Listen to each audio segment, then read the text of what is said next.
This is an episode of The X-Files, specifically Season 1, Episode 3, titled Squeeze. According to IMDb, it ranks in the top 20% of all 214 episodes of this show, and it's one of the best examples of a Monster of the Week. You see, The X-Files famously has two types of episodes. The first kind of episode is known as a mythology episode. This one is serial in nature, and there's an overarching plot that pushes forward the Mulder alien abduction storyline. And every season The X-Files was allowed between 8 or 9 of these kinds of episodes. The rest of the season was filled with what's known as Monster of the Week episodes. These are one-off episodes that can be neatly wrapped up in their 45-minute runtime, and focus on, well, a different monster every week, obviously. But for the sake of this video, these types of episodes will be the focus. These episodes follow a specific formula, a specific set of rules that when obeyed results in a mystery that can be solved by the agents every single time. So I spent the last week watching dozens of episodes and taking meticulous notes trying to crack the secret to writing episodes of The X-Files. But before I go into that any further, you first need to know about story circles. This is a story circle, specifically Dan Harmon's story circle that he uses to write episodes of Rick and Morty.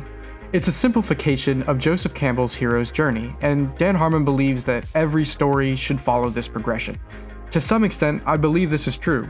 Most stories follow a certain set of events that are similar, but I think Dan Harmon's story circle starts to break down when you get away from character-driven stories. For example, Monster of the Week episodes of The X-Files. These episodes don't follow the traditional hero's journey. Mulder doesn't pay a heavy price or get what he wanted in most of these episodes, yet there's still a formula that doesn't follow the traditional rules of the hero's journey, which means that there must be a different type of story circle.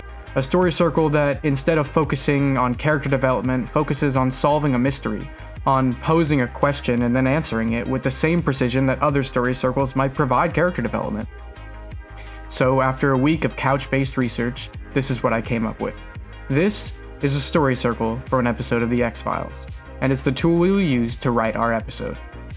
You see, every Monster of the Week type episode can be broken down into 5 steps: hook, hypothesis, investigation and escalation, personal danger, and finally, resolution. So let's break them down one at a time. The first step in this process is the hook. To create your hook, you have to create 2 things. First, a monster, and then a familiar situation. We'll get to the monster in a second, but let's touch on the importance of making a familiar situation. In order to create your mystery, in order to capture your audience's attention, you have to give them something that they can immediately recognize. This allows you to start from common ground, and it will further drive home the horror or mystery you want to create when you introduce your monster. Think of it as the playground where you're going to release your monster. The familiar situation can be anything, as long as the audience can immediately understand it. This will serve as the setting for your story. For example, it could be a scientist working in a lab, a guy working in a bowling alley, or even a woman taking her daughter grocery shopping. So now that you have your familiar situation, now that the audience is firmly grounded in reality, it's time to introduce a little bit of the unexplained. It's time to introduce your monster. To create an X-Files worthy monster, you have to pick from one of these 3 genres: sci-fi, religious folklore, or urban legends. Now that you have your genre, you can narrow down what kind of monster you want to create, but it's important for the monster to be relevant to current events. It's easy to forget now that the show has been off the air for 20 years, but The X-Files was often on the cutting edge of talking about hot-button social issues, like cloning, psychics in the police force, and late 90s booms in Satanism. And your monster should be directly inspired by something that is part of the collective consciousness. If you want to write about sci-fi, you can take any new topic from recent headlines like AI, aliens, robot billionaires flying phallic objects into space, then exaggerate that topic to create your monster. Take something real and then take a leap.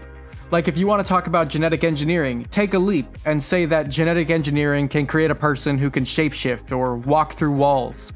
If you choose to write about religious folklore like angels and demons, it helps to mix it in with something relevant from recent events. For example, if you want to write about a town full of devil worshippers, do it while talking about anti-vaxxers. If you want to write about voodoo or Santeria, do so while talking about police brutality.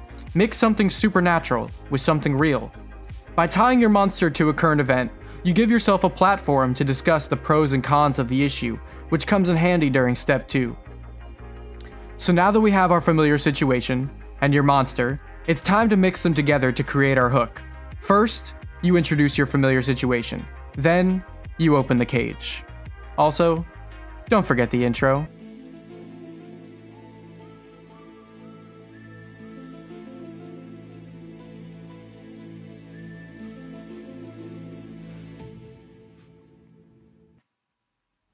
Now that your mystery is set up, it's time to bring in the agents.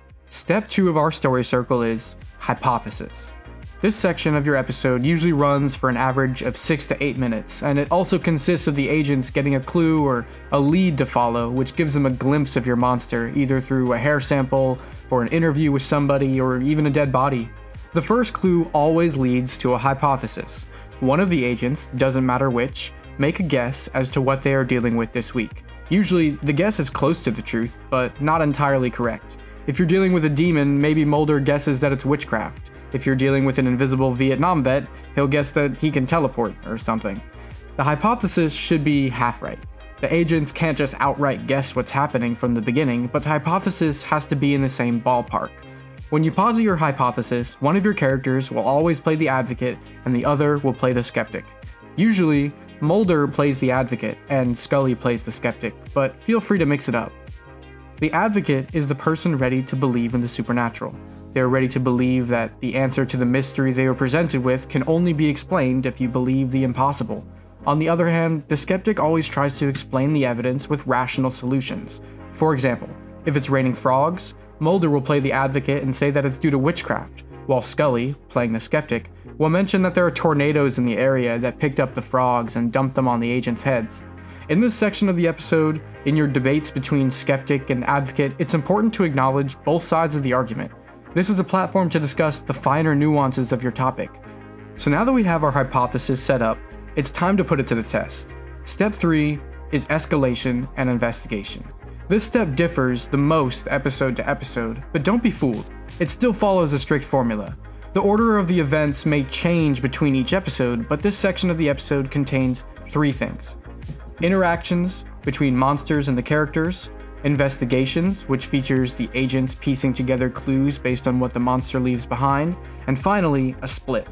The split is when your agents go off on their own, usually to their area of expertise in order to further search for clues.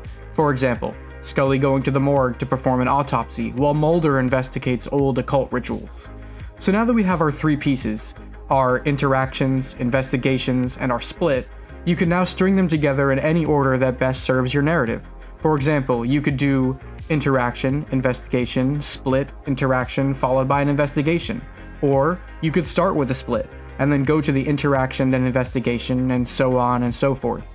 Interactions usually precede investigations, and splits tend to happen at the end of episodes, right before the climax. But this is not true for every episode, and this is the part of the formula that you can take the most liberty with. But keep in mind that every episode has between 2 and 5 interactions, depending on the length of each scene, and every interaction must have an equal and opposite investigation. This gives the audience the feeling that they are one step behind the monster, and it serves to increase the tension of the narrative. In this section of the episode, things should be getting worse, not better. Tension should be increasing to the point where you begin to wonder how the mystery will ever be solved. One of the most common ways the X-Files achieves this increase in tension is by increasing the severity of the monster's interactions with your setting. What's important is that every interaction that you write should be more severe than the one that came before it. First the monster hurts someone, then it kills someone, then it's let loose on an entire family. And now that your story is at the peak of its drama, and the audience is wondering how the agents will solve it with the remaining 7 or 8 minutes left in the episode, it's time for them to move on to Step 4. Step 4 is all about personal danger. In this section, Mulder and Scully usually find the clue that pieces together the mystery. They get a blood sample back from the lab, or they get some break in the case that leads them to find the answer that they've been looking for since they first posed the hypothesis. And this leads the agents to put themselves in danger to stop the monster. Either they go hunting after the monster with flashlights, in what I like to call flashlight time, or the monster comes after them. Either way, the agents have to put their lives on the line to resolve the situation. Of course, The agents rarely ever get seriously injured, and it's up to you to decide how the agents get themselves out of danger, but I noticed a trend among some of the higher rated episodes. They tended to end with Mulder or Scully, whoever you have at the center of your story, making the direct action that leads to both solving the mystery and stopping the monster. It's more satisfying when your characters make the actions that solve the problems of your story. No one likes an ex machina ending. And now that the monster is firmly back in its cage, or dead, or gone down the river somewhere, you need to add a scene that will set the world back to its proper order. You need to add your resolution. The resolution is like a sigh of relief. The tension is resolved, and now our characters have a moment to breathe in between cases. This is the shortest step in the whole formula, but it's still one that I find myself looking forward to every episode. Writing a story is a bit like throwing a party at your parents' house. First, the house is neat and orderly, everything is in its place, but then your friends show up and they track in some mud and scuff up the coffee table. Then more guests show up and someone breaks a vase or a window. Then you get a call from your parents telling you that they're on their way home, and just when you think you're grounded for good, you and your friends kick everyone out, mop and sweep and hide the broken glass, and when your parents come home, they're skeptical, but they don't notice any of the damage. You're in the clear. Then, when your parents leave the room, you high-five your friends and pump your fists in the air in triumph. If writing a story is like throwing a party at your parents' house, then high-fiving your friends is the resolution. It's a celebration. It's the thank God we made it moment. And it's important to include moments like these in your stories. But chances are, you're never going to need to know how to write an episode of The X-Files. And I've got it on pretty good authority that very few people who ever watch this video are ever actually going to sit down at their computer and type up an entire screenplay based on my analysis.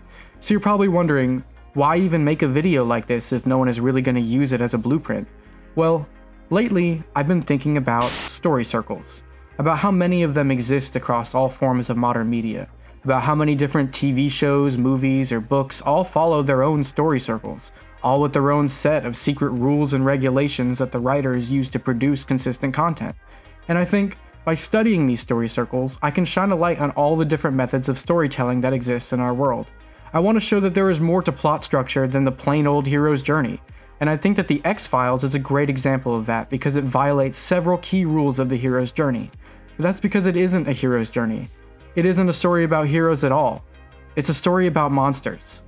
Which is why I think this story circle needs its own name, a name more fitting to its content, a name that's been lurking in the shadows since the beginning of the episode. It's called The Monster of the Week.